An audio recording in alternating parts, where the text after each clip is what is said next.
বিএনপির ভারপ্রাপ্ত চেয়ারম্যান জনাব তারেক রহমান প্রদত্ত রাষ্ট্র কাঠামো মেরামতের ৩১ দফা নিয়ে আলোচনা সভার সংগ্রামী সভাপতি আমার স্নেহের ছোট ভাই উপজেলা যুব দলের সংগ্রামী সদস্য সচিব উজ্জ্বল রহমান। আজকের এই আলোচনা সভার প্রধান অতিথি হিসেবে উপস্থিত আছেন বাংলাদেশ জাতীয়তাবাদী দল বিএনপির কেন্দ্রীয় নির্বাহী কমিটির অন্যতম সদস্য, রাজশাহী জেলা বিএনপির সংগ্রামী আহ্বায়ক, বাঘা চারঘাট তথা রাজশাহীর গণমানুষের নেতা, আমাদের জেলা বিএনপির শ্রদ্ধেয় অভিভাবক, কারা নির্যাতিত মজলুম জননেতা আবু সাইদ চাঁদ ভাই।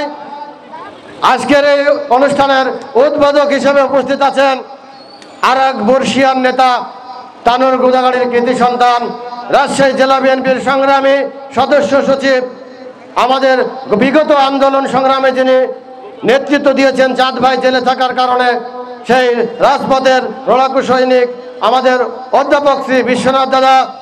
উপস্থিত মহিলা দল রাজশাহী জেলার সভানেত্রী মিতালি, আমার শ্রদ্ধেয় জিয়া মামা বাগমারা উপজেলার সংগ্রামী আহ্বায়ক এবং জেলা বিএনপির সংগ্রামী সদস্য।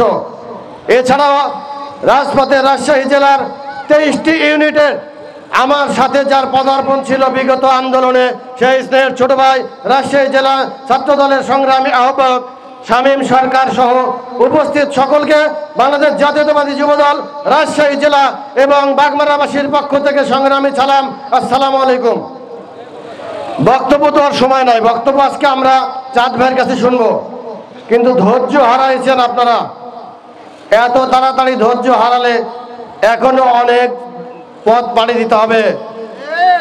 সবে মাত্র স্বৈরাচারকে হটাইছেন, সামনে আরো কঠিন সময়। এই সময়ে যদি ধৈর্য হারান তাহলে আগামী দিনে দেশনায়ক তারেক রহমানকে প্রধানমন্ত্রী করতে পারবো না আমরা। যার কারণে এখনো ধৈর্য ধরতে হবে, রাজপথে থাকতে হবে সেই দিন পর্যন্ত, যেই দিন একটা সুষ্ঠু নির্বাচনের মাধ্যমে আমাদের অভিভাবককে এদেশের প্রধানমন্ত্রী হিসেবে নির্বাচিত করতে পারবো, সেই দিন পর্যন্ত রাজপথে থাকতে হবে সহযোদ্ধা বন্ধুরা। সুতরাং হতাশা রাখবেন না। আমাদের নেতা বলেছেন বারবার,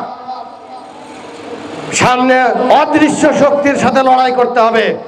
আপনারা মনে করেন না শেখ হাসিনা পরাজিত হয়েছে মানে ক্ষমতায় চলে এসেছেন, কিন্তু ভাইরা আরেকটা কথা বলে শেষ করবো, এখনো সময় আছে, সাবধানে সঠিক পথে আসুন।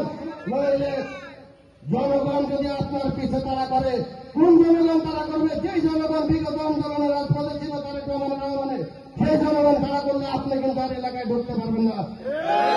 আমি আর বক্তব্য দীর্ঘায়িত করতে চাই না, শুধু বলতে চাই আপনারা যত মানুষকে বলবেন, যে সমস্ত মানুষকে বিগত আন্দোলনে নিষেধ করতেন ভাই যারা, তারা আজকে আপনাদের মুখে জুতা মারার জন্য রেডি। সুতরাং ভাইরা হতাশার কিছু নাই, বিভ্রান্ত হওয়ার কিছু নাই। এই মাঠে যারা আছে তারাই উপজেলা বিএনপি, এই মাঠে যারা আছে এই মঞ্চে সকলকে ধন্যবাদ জানিয়ে আমি আমার বক্তব্য শেষ করছি। বাংলাদেশ জাতীয়তাবাদী যুবদল জিন্দাবাদ, বাংলাদেশ জাতীয়তাবাদী ছাত্র দল জিন্দাবাদ, বাংলাদেশ জাতীয়তাবাদী স্বেচ্ছাসেবক জিন্দাবাদ।